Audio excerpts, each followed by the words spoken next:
નમસ્કાર વિદ્યાર્થી મિત્રો, ગુડ મોર્નિંગ.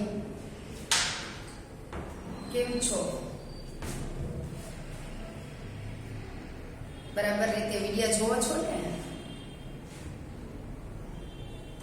રેગ્યુલર જોજો કે જેથી કરીને હવે આ વર્ષ તો આપણે આવી રીતે પસાર કરવાનું છે, એટલે આગળ કોઈ મુશ્કેલી ન પડે. એટલા માટે દરેક વિદ્યાર્થી ધ્યાન આપે, બરાબર રીતે વિડિયો રેગ્યુલર જોઈ. અને આપણે પહેલા ભણતા હતા એટલું બધું ક્યાં હવે આપણે ભણવું છે એમ એક વિડિયો જોઈ અને થોડું ઘણું હોમવર્ક હોય અને મંથલી ટેસ્ટ આવે તો એમાં તમારે MCQ જ આવે છે, એટલે એટલું બધું કંઈ વાંચવાનું નથી હોતું હું મારું ત્યાં સુધી. હવે આપણે પાઠ 12 નો રાણી અને એનો પેલો ભાગ છે, એના કવિયત્રી લેખિકા છે મહાદેવી વર્મા. મહાદેવી વર્માનું નામ છે એ જૂનું અને જાણીતું છે, આપણે બધા એને સારી રીતે જાણીએ છીએ કે અગાઉ પણ આપણે એનું જે લેખન કાર્યની અંદર અને કવિતાઓની અંદર એનું નામ આપણે સાંભળેલું છે. અને છાયાવાદોત્તર જે કવિઓ છે એ કવિઓની અંદર એ મહાદેવી વર્માનું નામ પણ મોખરે છે.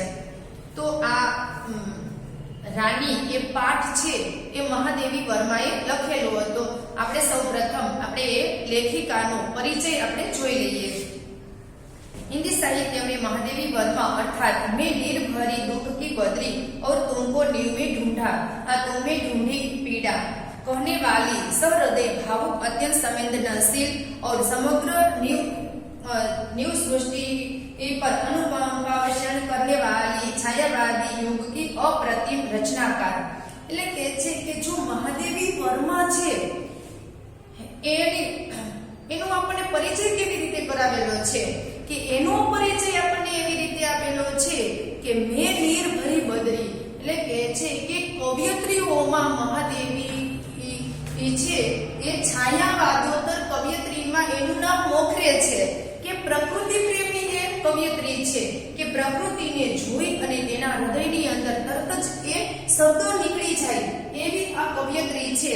એટલા માટે પોતાનો પરિચય છે એને આગવી ઓળખાણથી આપેલો છે અને કહે છે કે પ્રકૃતિના તત્વોને જોઈ પોતાના હૃદયની અંદર અનુકંપા ઉત્પન્ન થઈ જાય એવી આ મહાદેવી વર્મા છે એ છાયાવાદોત્તર કવિયત્રીઓમાંથી એ પોતે એક છે. छायावादी युग के 4 स्तंभ गिने जाते हैं, प्रसाद, पंत, महादेवी और निराला. એટલે કે છે કે છાયાવાદી એ કવિઓ છે એના 4 સ્તંભ છે કે 4 મુખ્ય છાયાવાદી કવિઓ છે. એની અંદર એક છે પ્રસાદ. પ્રસાદ એટલે જયશંકર પ્રસાદ કે જેમને ઐતિહાસિક નાટકો ઘણા બધા લખેલા છે અને કહાનીઓ પણ લખેલી છે કે આપણે 8મા ધોરણની અંદર જોયું કે મમતા પાઠ છે એ જયશંકર પ્રસાદે લખેલો હતો. ત્યાર પછી ધ્રુવ સ્વામીની છે, સ્કંદગુપ્ત છે, રામગુપ્ત છે, આવા બધા જે નાટકનું નિર્માણ એ જયશંકર પ્રસાદે કરેલું હતું. એ પોતે ઐતિહાસિક નાટકો અને કહાનીઓ પણ એમને લખેલી છે અને પ્રકૃતિ એના તત્વોને અનુલક્ષીને જે પ્રસાદજી જયશંકર પ્રસાદ છે એનું નામ પણ છાયાવાદોત્તર કવિઓની અંદર છે. ત્યાર પછી પંત કે પંત એનું પૂરું નામ છે સુમિત્રા નંદન પંત. એ પણ પ્રકૃતિ પ્રેમી છે કે પ્રકૃતિને જોઈ એના હૃદયની અંદર ભાવ ઉત્પન્ન થાય અને શબ્દો નીકળી પડે એવા આ 4 લેખકો છે: જયશંકર પ્રસાદ, સુમિત્રા નંદન પંત, મહાદેવી વર્મા અને સૂર્યકાંત ત્રિપાઠી નિરાલા. કે નિરાલા એ એનું નામ છે, એનાથી એ પોતે ઓળખાય છે. એટલે કે છે કે પ્રસાદ, પંત, મહાદેવી અને નિરાલા આ 4 છે એ છાયાવાદી એ મૂળ સ્તંભ છે. એટલે કે છે કે છાયાવાદોત્તર કવિઓની અંદર આ 4 મુખ્ય લેખકો છે. इनमें प्रसाद के साथ सदैव इतिहास बोध रहा तो पंत प्रकृति के एक कोमल कांत पदावली के रचनाकार के रूप में ये पहुंचाने गए. એટલે કે છે કે એની અંદર કે જુદા જુદા ભાગની અંદર ચારેને વેચેલા છે કે જો પેલા પ્રસાદ છે તો જયશંકર પ્રસાદજી છે એ જયશંકર પ્રસાદ છે એ ઐતિહાસિક નાટકો સાથે જોડાયેલા છે. ઇતિહાસને અનુલક્ષીને કોઈ પણ ગહન કાર્ય હોય તો પણ એ પ્રસાદજી છે એનાથી માહિતગાર હોય. ત્યાર પછી પંત છે કે સુમિત્રાનંદન પંત છે એ પંત જે છે એ પ્રકૃતિના તત્વો સાથે જોડાયેલા છે. પ્રકૃતિને જોઈ પોતાના હૃદયની અંદર તરત જ ભાવ ઉત્પન્ન થાય અને શબ્દો નીકળી પડે. આવા એ પ્રકૃતિ પ્રેમી એ સુમિત્રાનંદન પંત છે.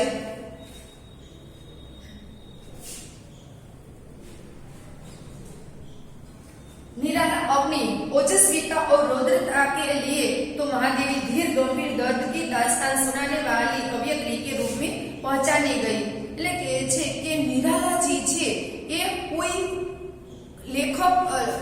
લેખન કાર્ય હોય કે કોઈ પછી કવિતા હોય એની ઓજસ્વિતા અને રૌદ્રતાથી એટલે કે છે કે ભાવસભર એને વર્ણવવા માટે એ નિરાલાજી છે એ પ્રખ્યાત છે. અને ત્યાર પછી કોઈ પણ બાબત હોય એને ધીર ગંભીર રીતે બરાબર રીતે સમજી વિચારી અને એનું વર્ણન કરવામાં મહાદેવી વર્મા છે એ પોતે હોશિયાર છે. આવી રીતે આ ચાર છાયાવાદી એ મૂળ સ્તંભ છે. એ બધાનો જે વિષયો છે એ અલગ અલગ છે. फर्रुखाबाद में उत्तर प्रदेश जन्मी महादेवी सही अर्थ में एक विदुषी और प्रगल्भा नारी के रूप में समग्र जीवन जी गई. એટલે કે છે કે ઉત્તર પ્રદેશની અંદર જે ફર્રુખાબાદ નામનું ગામ આવેલું છે શહેર એની અંદર એ મહાદેવી વર્માનો જન્મ થયેલો હતો. એ શહેરની અંદર મહાદેવી વર્મા છે એ પોતે એક વિદુષી એટલે દરેક પ્રકારનું જે જ્ઞાન હોય એને વિદુષી કહેવાય. તો કહે છે કે આ મહાદેવી વર્મા છે એ પોતે એક પ્રગલ્ભા અને વિદુષીનું જીવન એ પોતે જીવી ગયા. मुख्यतः महादेवी कवयित्री ही रही, किंतु स्मृति की रेखाएं जैसी रचना के द्वारा उत्तम गद्यकार रेखा चित्रकार के रूप में अपनी पहचान बनाने में सफल रही. એટલે કે છે કે મુખ્ય વિષય છે એ તો કવિતાઓ લખવાનો હતો. મુખ્ય રૂપમાં એ પોતે કવિતાઓ જ લખતી, જુદા જુદી કવિતાઓ લખતા, પરંતુ એ પોતે એક સ્મૃતિ की રેખાએ એ નામની રચના એની ગદ્ય રચના કરેલી હતી અને એના સિવાયના થોડા ઘણા એમને રેખાચિત્રો પણ લખેલા હતા. એનાથી એ પોતે ગદ્ય સાહિત્યમાં પણ એ પોતે સફળ રહ્યા હતા. प्रयाग महिला विद्यापीठ की प्राचार्य और कुलगुरु के पद पर रहकर शिक्षा के क्षेत्र में आपने अनुपम योगदान दिया है. એટલે કે છે કે પ્રયાગ વિદ્યાપીઠની અંદર એ કુલગુરુ પદ ઉપર એ પોતે આચાર્ય રૂપની અંદર પોતે રહી અને એ શિક્ષણ ક્ષેત્રની અંદર પણ પોતે ચંપલાવ્યા હતા. निहार, रश्मि, निर्जा, शौच्य गीत, दीप शिखा, अतीत के चलचित्र और स्मृति की रेखाएं आदि आपकी बहुचर्चित एवं लोकप्रिय रचनाएं है. એટલે કે છે કે એમને જે મુખ્ય રચનાઓ છે એ રચનાઓ છે અહીંયા આપેલી છે. લોકોમાં પ્રિય બનેલી અને બહુચર્ચિત કે જેને વધારે પ્રસન્નતા મળેલી છે એવી એની કૃતિઓ છે એમને અહીંયા લખેલી છે. यहाँ रानी नामक एक घोड़ी उनके दो साथी निक्की और रोजी के साथ आई है. એટલે છે કે આખા પાઠની અંદર કે મહાદેવી વર્મા છે એ પોતે જ્યારે નાના હતા તો નાના હતા ત્યારથી એ પોતાના ઘરનું એમને વર્ણન કરેલું છે કે અમે નાના હતા ત્યારે કેવા સાવ એ ગેરસમજ અમારા મનની અંદર હતી કે એટલી બધી બુદ્ધિ પણ નહોતી. એના વિશેની એ પોતે વાત કરે છે કે પોતાના નાના ભાઈ બહેન હતા, એક ભાઈ અને એક બેન એનાથી નાના હતા. એની સાથે પોતે નાના હતા તો ત્યારે પોતે કેવું જીવન જીવતા એના વિશેની વાત કરેલી છે. એના પિતાજી છે એ સમૃદ્ધ એનું ઘર હતું, પિતાજી સમૃદ્ધ હતા. એટલે કે છે કે મહાદેવી વર્મા અને એના ભાઈ બહેનનો એનો ઉછેર સારી રીતે કરતા હતા. તો એક વખત એ અંગ્રેજોના છોકરાઓ છે એ નાના સફેદ ઘોડાઓ ઉપર એ પોતે રખડતા હતા. તો ત્યારે મહાદેવી વર્માને એમ થાય છે કે આ બધા અંગ્રેજોના છોકરાઓ છે એ સફેદ ઘોડાઓ ઉપર એ ફરતા હોય છે તો અમને પણ અમારા માટે એક ઘોડો લઈ આવી દો ને. એટલે તરત જ એના પિતાજી એમ કહે છે કે સફેદ ઘોડો એટલે તો ગધેડું કહેવાય, તો ગધેડું તમારા માટે લઈ આવી. એટલે મહાદેવી વર્મા છે એ ના પાડે છે અને એ ઘોડી એના ઘરે લઈ આવવાની એ પોતે જીદ પકડે છે. અને ત્યાર પછી એના પિતાજી છે એ બહારથી એ ઘોડી લઈ આવે છે અને આ ત્રણેય બાળકો માટે કે એ પોતે સવારમાં મહાદેવી વર્મા મોટા હતા એટલે એ પોતે સવારમાં અભ્યાસ કરવા માટે જતા અને બપોર પછી એ પોતે ઘરે આવે તો બપોરના સમયે એ ઘોડી છે એનું નામ તાજ રાની હતું અને એની સાથે સાથે નિકી અને રોજી એટલે કે છે એક નાની પુત્રી હતી અને એક નોળિયો હતો. આ બંને છે એ એની સાથે સાથે ઘોડીની સાથે સાથે રહેતા હતા. એને પાડેલા હતા. અને બપોર થાય સવારમાં એના મહાદેવી વર્મા જે નાનો ભાઈ છે અને એની બેન છે એને એક ઘોડી ઉપર બેસાડી અને ફેરવતા અને એના માટે એને વ્યક્તિ પણ મજૂર પણ રાખેલો હતો કે જે આ રાની છે એની સેવા ચાકરી સારી રીતે કરી શકે. એટલે એના માટે એને જે મજૂર રાખેલો હતો એના ભાઈ બહેનને સવારમાં એ ચક્કર લગાવતા અને બપોર પછી મહાદેવી વર્મા જ્યારે સ્કૂલેથી આવે તો ત્યારે સ્કૂલેથી આવે ત્યાર પછી એના ઉપર બેસાડી અને એને ચક્કર લગાવતા. અને આવી જ રીતે એ થોડો સમય જાય છે અને ત્યાર પછી મહાદેવી વર્મા છે એને એમ થાય છે કે આવી રીતે આ જે છૂટન નામનો એને જે નોકર રાખેલો હતો તો કહે છે કે એ વ્યક્તિ છે અને આવી રીતે સેવા કરે છે અને આપણે જ્યારે આ ઘરની અંદર આવ્યા તો આ ઘર છે ને એવું જ હતું. આપણા માટે કોઈ અલગ વ્યવસ્થા ન કરાવી. તો આપણે જોઈએ છે કે સામાન્ય રીતે ઘરની અંદર કોઈ નાનું બાળક આવે તો એના માટે કઈ અલગ વ્યવસ્થા ન થાય. ઘરમાં એ રહેતા હોય છે. પરંતુ બહારથી જે એને ઘોડી મંગાવેલી છે તો હવે ઘોડીને ઘરમાં રાખવી હોય તો એના માટે જુદી જુદી વ્યવસ્થા એને બાંધવા માટેની ઘાસચારાની આ બધી જ વ્યવસ્થા એને માટે કરવી જોઈએ. એના માટે કોઈ માણસને પણ રાખવો જોઈએ. એટલે મહાદેવી વર્માને એમ થાય છે કે આપણે જ્યારે આ ઘરની અંદર આવ્યા તો આપણા માટે તો કોઈ આવું અલગથી રાખવામાં આવ્યું નહીં. અને આ ઘોડી માટે એવી બધી વ્યવસ્થા કરવામાં આવી કે દિવાલને એની અંદર દરવાજો બનાવવામાં આવ્યો. દરવાજાની બહાર ઘોડી આવી શકે અને જઈ શકે એવી પણ એમને વ્યવસ્થા કરી. એના માટે એક વ્યક્તિને પણ રાખ્યો. તો આપણા માટે તો કોઈ એવી વ્યવસ્થા કરેલી નહીં. અને ત્યાર પછી એવું પોતે વિચારે છે અને ત્યાર પછી કે અબુધ સ્વભાવને કારણે એવું પોતે વિચારતા હતા. અને ત્યાર પછી મહાદેવી વર્માને એક વખત એમ થાય છે કે જ્યારે હોય ત્યારે છૂટન આપણને પકડી એની લગામ પકડી અને આપણને ચક્કર લગાવે એમાં કોઈ મજા આવતી નથી, કોઈ આનંદ થતો નથી. તો મારે હવે એક વખત એની મારી રીતે મારે ચક્કર લગાવવા જવી છે. ત્યાર પછી બપોરનો સમય હતો અને બપોરના સમયે એની ઘરની બાજુમાં જે ચબૂતરો હતો એ આ રાનીને છોડી અને બહાર લઈ જાય છે. અને બહાર લઈ જાય છે અને ચબૂતરા ઉપર ચડી અને પોતે એના ઉપર બેસે છે, ઘોડી ઉપર બેસે છે. પરંતુ જો આ ઘોડી છે પાડેલી હતી એટલે બરાબર રીતે સમજે છે કે બાળક છે એ ના સમજ હોય એની ના સમજી મારે એના ઉપર ધ્યાન ન દેવું જોઈએ, એનું બરાબર મારે ધ્યાન રાખવું જોઈએ. એટલે જ્યારે મહાદેવી વર્મા એ ઘોડી ઉપર બેસે છે તો ત્યારે એનો ભાઈ છે એ ઘોડીના પગ ઉપર એક સોટી મારે છે, લાકડી મારે છે. એટલે તરત જ એ ઘોડીને પોતાનું જે સ્મમાન હોય એ તાજું થાય છે, યાદ આવે છે કે આ લોકોને એમ થતું હશે કે હું દોડી નથી શકતી એમ.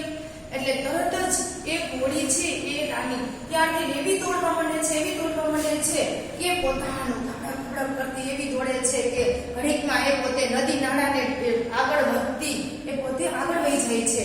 મહાદેવી વર્મા છે એ એના ઉપર છે બેસવાની ગાદી હતી એ ગાદી પણ એને રાખેલી ન હતી એટલે આગળ જાય છે તો નીચે પડે છે અને એનો પગ ભાંગી જાય છે. અને ત્યાર પછી એ પોતે રાડો નાખે છે તો ત્યારે એનો જે છૂટન છે એ આવે છે અને મહાદેવી વર્માને એ પોતે ઘરે લઈ જાય છે. ઘણા બધા સમય મહાદેવી વર્મા છે એ પોતે પથારી બસ રહે છે.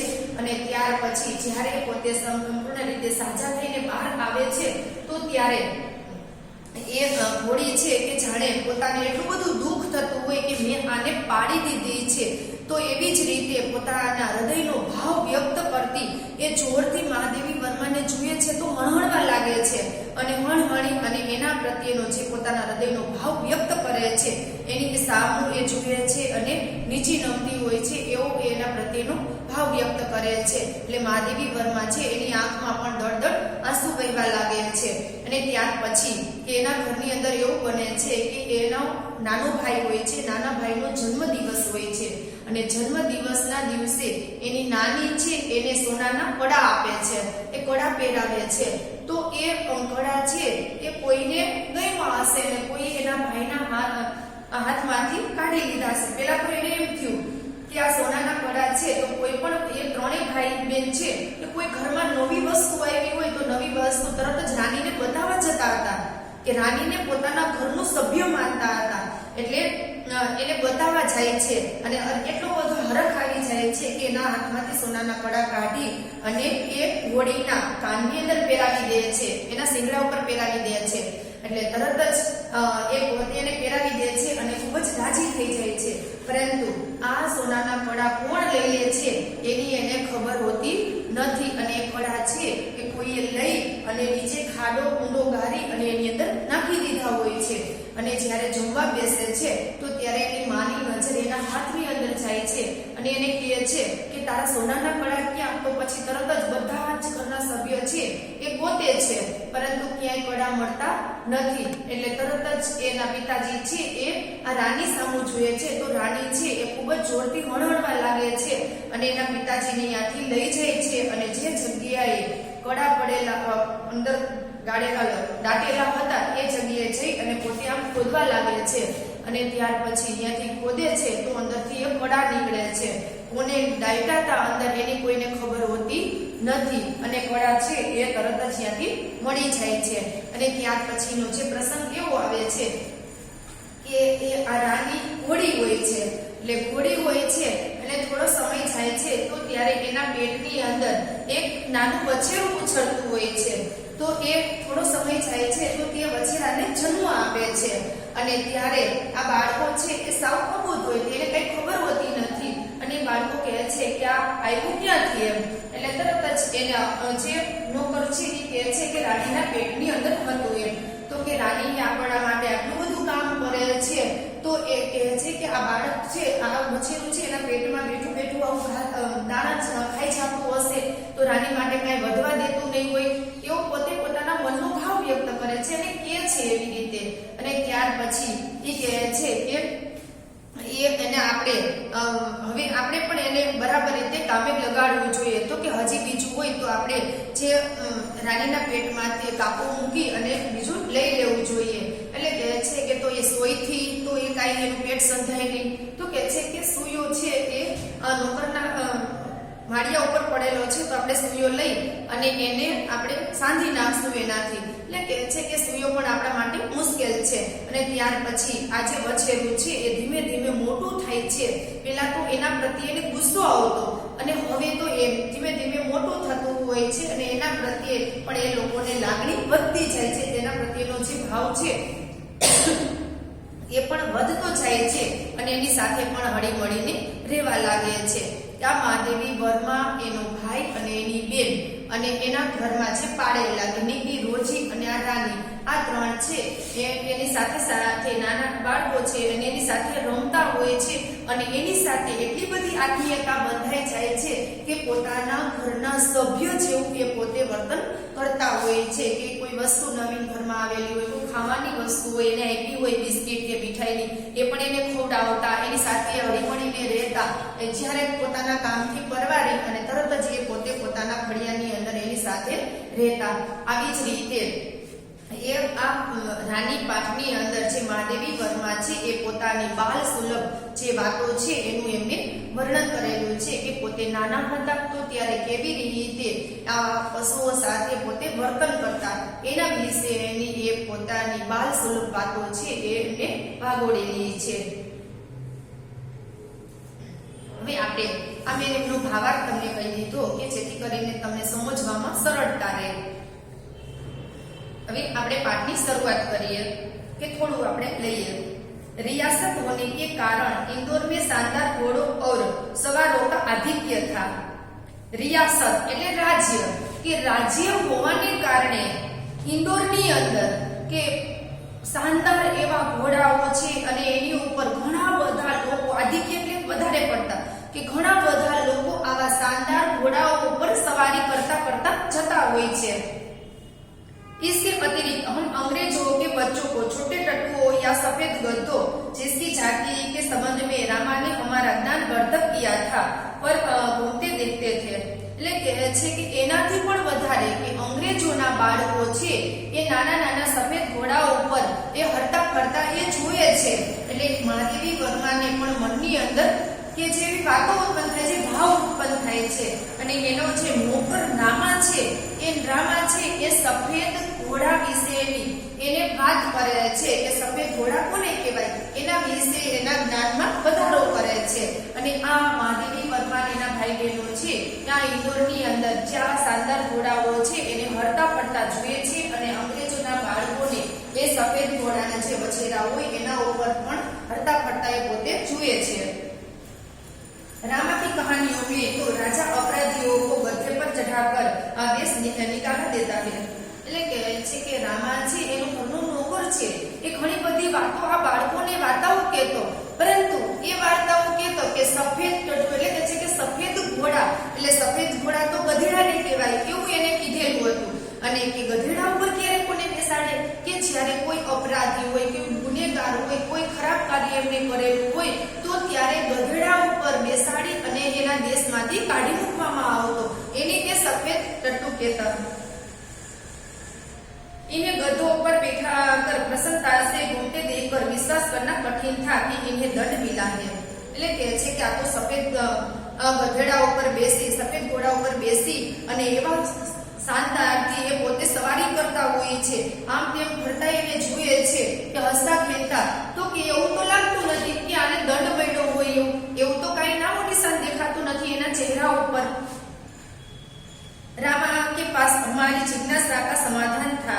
એટલે કે છે કે રામાને જો કોઈ મનની અંદર જે વાતો ઉત્પન્ન થતી હોય જે વિચાર આવતો હોય એ તરત જ એ રામાને કહેતા. એટલે રામા છે એની વાતનું એને સમાધાન કરી આપતા. इन्हें विलायत में गधे पर बैठने का दंड देकर भारत भेजा गया है क्योंकि वहां यह वाहन नहीं है. એટલે કહે છે કે વિદેશની અંદર આ લોકોને એ દંડ આપી અને એને ભારતની અંદર મોકલવામાં આવેલા છે. કેમ કે ભારતની અંદર કે આવા વાહનો છે અને એના વિદેશની અંદર આ વાહન જોવા મળતું નથી એવું એને સમજાવવામાં આવે છે. एक दिन हम तीनों ने बाबूजी को मौखिक स्मृति पत्र मेमोरेंडम दिया कि हमारे पास छोटा घोड़ा न रहना अन्याय की बात है. एक દિવસ કે ત્રણેય ભાઈ બહેન છે એને પણ આવી રીતે જે અંગ્રેજોના બાળકો સવારી કરતા હતા તો એ સવારી કરવાની ઈચ્છા થઈ. એટલે એના પિતાજીને એ પોતે કહે છે કે પિતાજી અમને પણ તમે આવો નાનો એવો સફેદ ઘોડો લઈ આવી દો કે અમારે પણ એની સાથે અમારે સવારી એની પર બેસીને સવારી કરવી છે. તમે અમને એ ઘોડો નથી લઈ આવી દેતા તો તમે અમારી સાથે અન્યાય કરી રહેલા છો. કારણ કે અંગ્રેજોના બચ્ચા છે એ ભારતની અંદર આવી અને આવી રીતે સ્વૈચ્છિક રીતે વિહાર કરી શકતા હોય તો અમને શા માટે એનાથી વંચિત રાખો છો? તમે પણ અમને એ લઈ આવી આપો. यदि अन्य बच्चों को घोड़े पर बैठने का अधिकार है तो हमें भी यह अधिकार मिलना चाहिए. એટલે કહે છે કે જો બીજા બાળકો એ ઘોડા ઉપર બેસી અને સવારી કરી શકતા હોય તો અમે પણ સવારી શા માટે ન કરી શકીએ? અમને પણ એ અધિકાર મળવો જ જોઈએ. એવી રીતે ત્રણેય ભાઈ બહેન છે એના પિતાજી સામે જીદ કરે છે. बाबूजी ने हंसते हुए पूछा, सफेद टट्टू पर बैठूंगी? तुम कहो. ये साथ ठेल बैठाई के उपरांत मैंने अगुआ होकर गंभीर मुद्रा में उत्तर दिया, सफेद टट्टू तो गधा होता है जिस पर बैठा कर सजा दी जाती है. એટલે કહે છે કે એના પિતાજી એમને હસી મજાકની અંદર કહે છે કે સફેદ ઘોડા ઉપર બેસતો. એટલે તરત જ એને રામાએ કીધેલું હતું કે સફેદ ટટ્ટુ તો ગધેડાને કહેવાય. એટલે એના બીજા ભાઈ બહેન છે એમ કહે છે કે તું કે. એટલે પછી મહાદેવી વર્મા છે એ પોતાના ગંભીર અવાજે કહે છે કે સફેદ ટટ્ટુ તો ગધેડાને કહેવાય અને ગધેડા ઉપર જો સવારી કરી તો એ વ્યક્તિને જે વ્યક્તિને દંડ મળેલો હોય એ જ વ્યક્તિ ગધેડા ઉપર સવારી કરી શકે. તો અમે શા માટે ગધેડા ઉપર સવારી કરી? એવી રીતે પોતાના પિતાજીને કહે છે. पता नहीं हमारे ज्ञान के वजरस्थ स्रोत रामा को बाबूजी ने डांटा या नहीं, परंतु कुछ दिन बाद हमने देखा कि एक छोटा सा चॉकलेटी रंग का टट्टू आंगन में पश्चिम वाले बरामदे में बांध गया है. એટલે કહે છે કે રામાએ એને કીધું હતું કે સફેદ ટટ્ટુ તો ગધેડાને કહેવાય. તો ત્યાર પછી અમારા મનની અંદર એવું એને ઘુસાડી દીધું કે સફેદ ટટ્ટુ તો ગધેડાને કહેવાય. એટલે પછી પિતાજીએ આ રામાને ખીજાણા હોય કે શું કહ્યું એ મહાદેવી વર્મા કહે છે કે અમને ખબર નથી, પરંતુ થોડો સમય પસાર થાય છે તો ત્યાર પછી એના પિતાજી છે એ બાળકોની જીદને કારણે એ પોતે ચોકલેટી રંગનો જે ઘોડો છે એ એના આંગણાની અંદર બાંધી દે છે, એના માટે લઈ આવે છે। बरामदा तो घोड़े बांधने के लिए बनाया नहीं गया था, अतः बाहर से टट्टों को लाने के लिए दीवार में एक नया दरवाजा लगाया गया और उसकी मालिश करने तथा खाने पीने घूमने आदि की उसकी देख रेख के लिए छुट्टन नाम का एक साइज रखा गया।